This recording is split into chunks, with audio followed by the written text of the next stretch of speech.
ลูก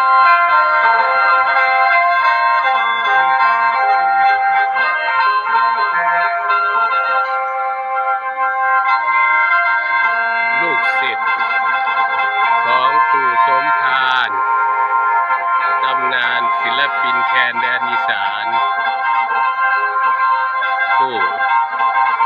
รับถ่ายทอดศิลปะเป่าแคนและลูกหลานหมอลำร่วมไว้อาลัยให้กับครูบาอาจารย์ครับหมอลำท้องพูนปทุมมาซึ่งเป็นศิลปินท้องถิ่นหรือว่าศิลปินพื้นบ้านชมรมผู้สูงอายุชมรมผู้สูงอายุเมื่อนี้เนาะตามประดิษฐ์ผู้เป็นประธานกับพ่อได้มาเพิ่นยากมันก็เลยมอบให้ผู้ข่าวหมอลำท้องพูนมาเอาเรื่องมือเจ้ายองหรือเรื่องอะไรก่อนกับพ่อได้ยองดูเลยจ้าสิเป็นจังไหนเนาะเมื่อนี้ก็ขอถวายเสียงไปหาอีปอสมภารของเขาเนาะน้องมากหลายมักลูกมักหลานมักมองมักมุงร้องรันทั้งเพลงเมื่อนี้ก็ขอถวายเสียงให้พระคุณเจ้าไปหาอีปอสมภารหรือเจ้าค่ะเรื่องผิดพลาดค่ะเพราะว่าใครหลายๆเจ้าค่ะก็ได้รับโดย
สมพันธ์ลูกจากไปแล้วจะเพิ่งจะมาไปบ่กับรับบ่ตื่นบ่นี้ตื่นเรามาหาเมื่อรับตาบ่ติ่งขี้บ่หวังให้ทั้งสิ้นบ่มีดีบ่มีดีนอนหลับไป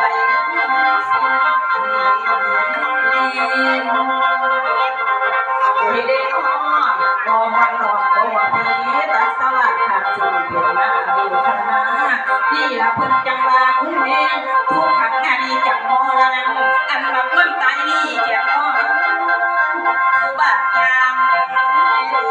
ลุงหลังมาว่าไปบ่เป็น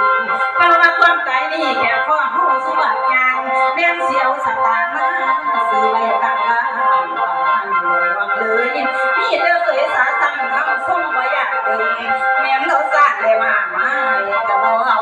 เป็นจังซี่นะเจ้าพวกมนุษย์คนเฮาเพราะฉะนั้นคุณพ่อคุณแม่เฮาเอ๋ยอย่าพากันมัวมีอยากงานเด้อการบ้านพากันกินข้าวสางหาทางเอ๋ยเข้าไว้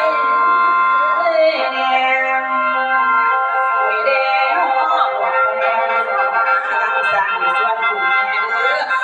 ข้างหน้าพุ่งถึงที่สูงน้ำมันหอมเป็นวัตถุเงินทอง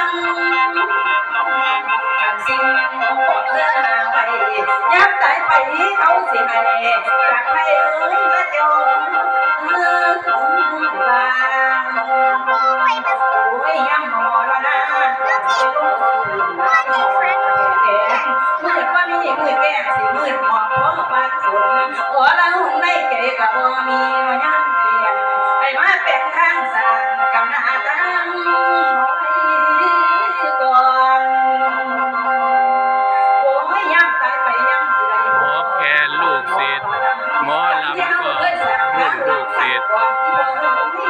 ทั้งเป่าแคนและลำ พื่อพุ่งบุญสิทรงน้ำสนองเฮาแล้วเป็นวัตถุเงินทองสิ่งของน้อง บูชาคุณของ เดี๋ยวปฏิเว้าเรื่อง ผู้ล่วงลับซึ่งเป็นครูบาอาจารย์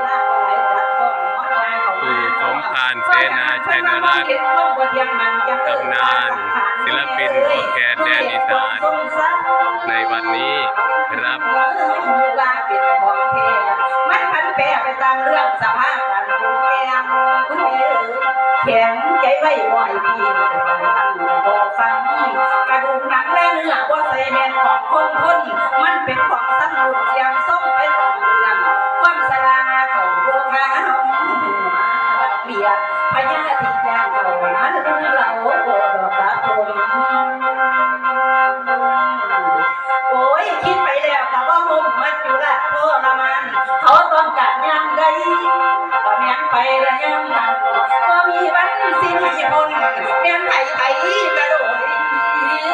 ดัง